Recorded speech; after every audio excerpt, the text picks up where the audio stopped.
नमस्कार, आप देख रहे हैं श्रेष्ठ भारत और आपके साथ मैं हूं संजीव चौहान। तो खबर मिल रही है कि सोमवार शाम हुई केंद्रीय कैबिनेट की बैठक में मोदी सरकार ने महिला आरक्षण बिल को मंजूरी दे दी है। ये बिल पिछले 27 साल से लटका हुआ है।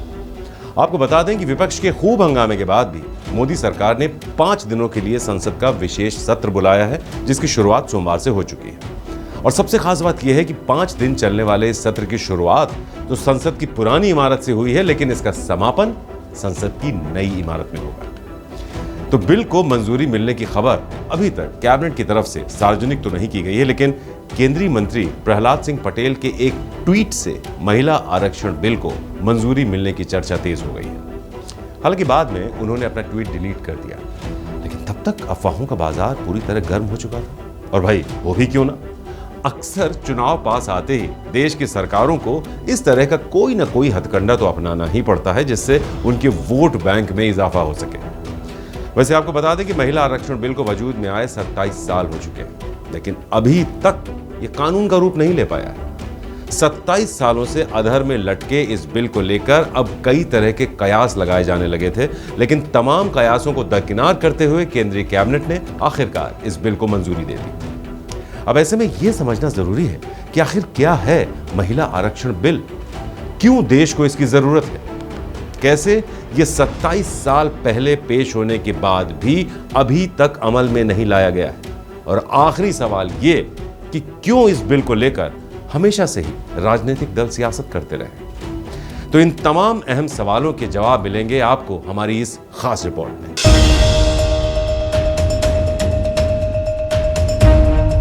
मैं महिला आरक्षण बिल हूँ। मेरा जन्म 12 सितंबर 1996 को देश की पुरानी संसद में हुआ था। देश के 11वें प्रधानमंत्री एच डी देवेगौड़ा ने मुझे उस समय संसद में 81वें संविधान संशोधन विधेयक के रूप में पेश किया था, लेकिन तब से मैं बिल के रूप में ही अधर में लटका हुआ हूँ। देश के माननीयों ने मुझे कानून का रूप नहीं लेने दिया। मेरे रूप में लाए गए महिला आरक्षण बिल में संसद और सभी राज्यों की विधानसभाओं में महिलाओं के लिए 33% आरक्षण का प्रस्ताव था। इस 33% आरक्षण के अंदर ही अनुसूचित जाति, अनुसूचित जनजाति के लिए उपारक्षण का भी प्रावधान था, लेकिन किसी दूसरे पिछड़े वर्ग के लिए आरक्षण का प्रावधान नहीं था। बिल में प्रस्ताव है कि लोकसभा के हर चुनाव के बाद आरक्षित सीटों को रोटेट किया जाना चाहिए। आरक्षित सीटें राज्य या केंद्र शासित प्रदेश के विभिन्न निर्वाचन क्षेत्रों में रोटेशन के जरिए आवंटित की जा सकती हैं।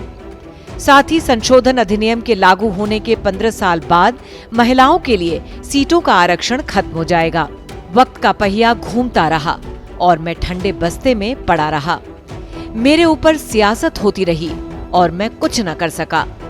मुझे एक बार फिर अटल बिहारी वाजपेयी की सरकार ने 1998 में लोकसभा में पेश किया, लेकिन कई दलों के सहयोग से चल रही वाजपेयी सरकार को भी मुझे लेकर विरोध का सामना करना पड़ा और मैं पारित न हो सका।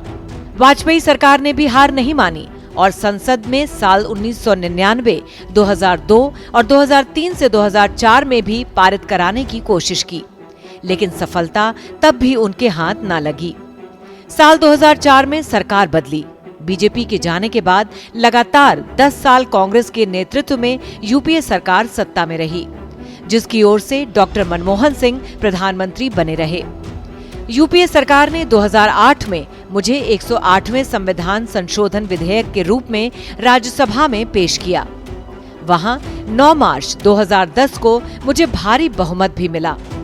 बीजेपी समेत वामपंथी दलों और जेडीयू ने भी बिल का समर्थन किया, लेकिन फिर भी यूपीए सरकार मुझे लोकसभा में पेश नहीं कर सकी, क्योंकि उस समय मेरे विरोध करने वालों में समाजवादी पार्टी और राष्ट्रीय जनता दल शामिल थे। ये दोनों दल यूपीए का हिस्सा थे। कांग्रेस को डर था कि अगर उसने बिल को लोकसभा में पेश किया तो उसकी सरकार खतरे में पड़ सकती है।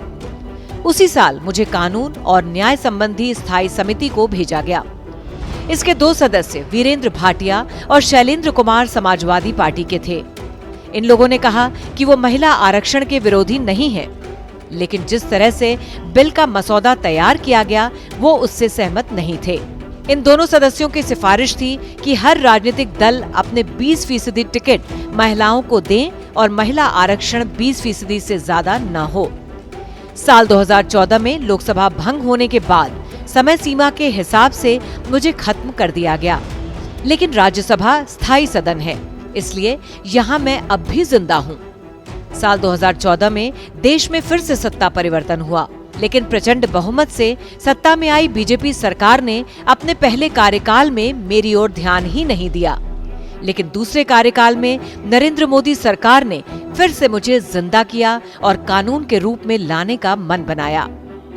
हालांकि मोदी सरकार ने 2014 और 2019 के चुनावी घोषणा पत्र में पूरे 33% हिस्सेदारी का वादा किया था।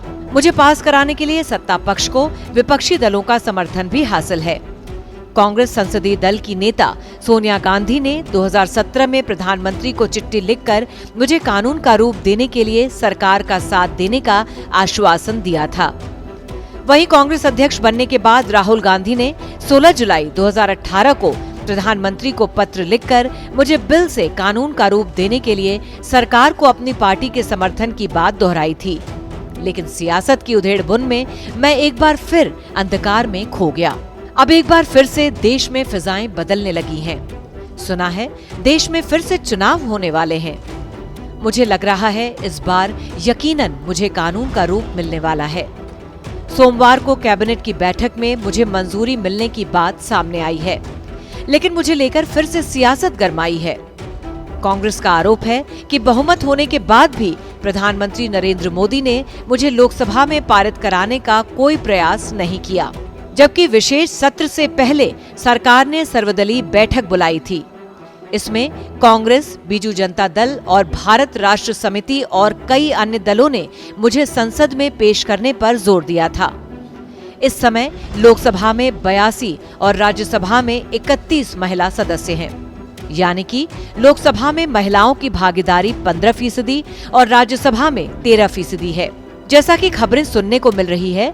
और अगर कैबिनेट में मुझे मंजूरी मिलने की बात सच है और अगर लोकसभा इसे पारित कर दे, तो राष्ट्रपति की मंजूरी के बाद मुझे कानून का रूप लेने से कोई नहीं रोक सकेगा।